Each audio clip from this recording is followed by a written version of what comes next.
C1 is behind C4. That's what you got to notice. C1 is behind C4.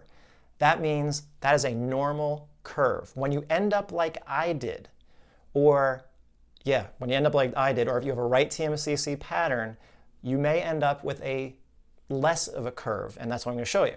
Okay, in this position, you're going to see, unfortunately it's facing the opposite direction, but you're going to see that C1 is in front of C4. That is a straight neck. That is a neck that's lost its curve. When that occurs, the head posteriorly rotates and the mandible moves backwards and essentially chokes you. So then you have to bring your head further forward.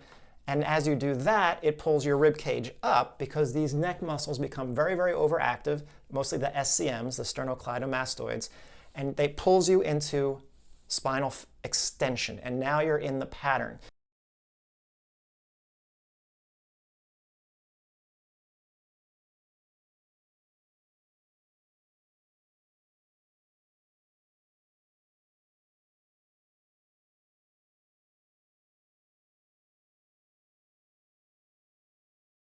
So you're in this extension pattern that postural restoration is trying to get you out of.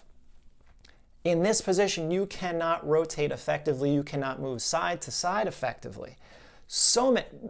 I would say the vast majority of people that I work with in person have at least a little bit of a right TMCC pattern. They can't rotate their neck to the left and they can't side bend their neck to the right.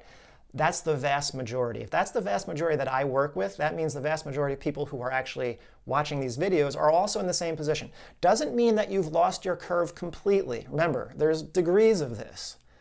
But this is why the neck is so important. Everything in PRI comes back to the neck and the jaw. If the jaw is free to move from side to side and can move forward, and the head can move back, which is what we need because you're living in the opposite position, and the neck can regain its normal curve, things go very well.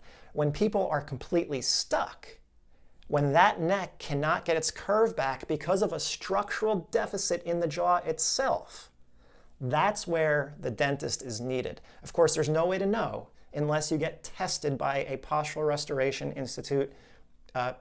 If it's true that the cerebellum turns on the motor areas of the brain, the cerebellum also turns on the language areas. And so what you have to understand is that with a postural imbalance, it's the entire brain that doesn't get lit up to its full potential.